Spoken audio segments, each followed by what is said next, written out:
Well, here to take this up is Pennsylvania Congressman and member of the House Appropriations Committee, Guy Reschenthaler. Congressman, thanks for joining me.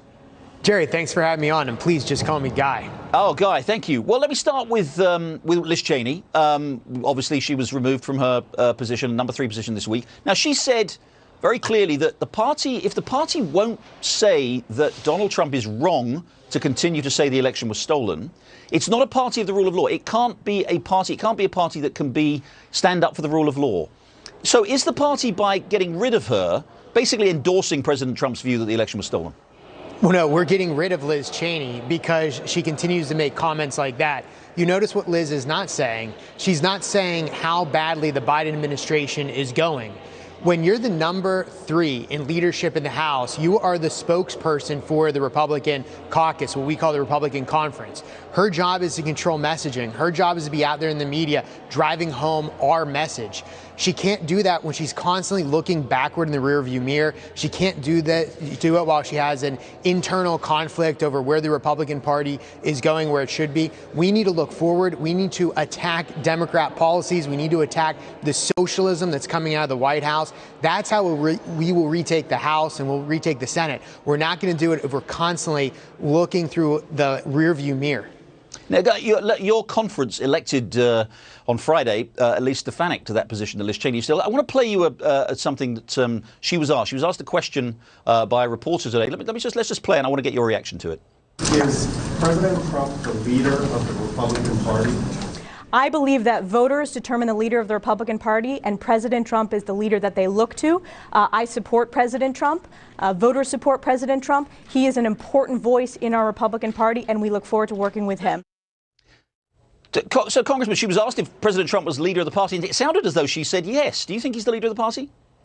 I think that President Trump is the de facto leader. His agenda certainly is. Remember, his agenda is the agenda that put America first abroad. He's the one that led the tax cut, which led to a red-hot economy. He is the first president in our history that has actually held China accountable. This is a winning agenda for the Republican Party. And whether it be Donald Trump running again, whether it be Tim Scott, Ron DeSantis, you name it, the next Republican president will be running on President Trump's agenda and his platform. And we will take back the House in 22 as well as the Senate by focusing on the policies that brought President Trump to victory in the first place. You say it's a winning agenda, Guy, but you know, he lost the presidency. I think he's the first president in about 100 years to have lost the House, the Senate, and the presidency in one term. What went wrong then? I mean, if the agenda was good, how did it end so badly? Well, we have to remember that we actually picked up seats in the House. Everybody neglects to realize that. And look, Democrats are already on the defensive. If you look at what's going on in Israel, if you look at Russia amassing troops in Ukraine, the Chinese Communist Party flying over Taiwanese airspace, the world is a more dangerous place because Joe Biden is showing himself to be weak. He's vacillating. Additionally, we're looking at stagnation, inflation, rising prices for consumers. We have gas lines that are reminiscent of the 1970s. We are headed down a path of socialism, and we are seeing the reincarnation of Jimmy Carter. Because of all those reasons, we will take back the House in 22.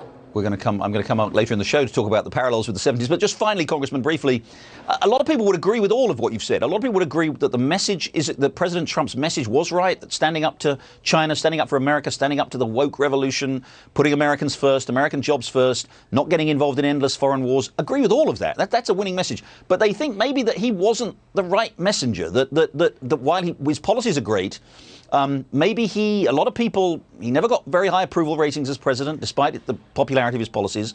A lot of people say it's time to move on beyond, keep the policies, but move on beyond the man. What do you say to that? Well, I can say this. President Trump may have been abrasive at times. He's a real estate developer from New York City. But he was also facing a lot of animosity. He was facing a lot of hatred. And he was the first one in recent times that's been the leader of the party that's been willing to swing back against the mainstream media, call out people that are saying untruths constantly in the media and Hollywood and elsewhere. When he was fighting for us. The reason he was doing it is because that animosity and hatred, it may have been directed at Trump, but it was really directed at the Republican base. That animosity is directed to everyday Americans. I often tell people, if you eat at a Cracker Barrel, if you shop at a Walmart, if you go hunting, if you go to church on Sunday, the liberals have disdain and hatred and they dismiss you. Right. President Trump just happened to be in the middle of us and the woke liberal elites.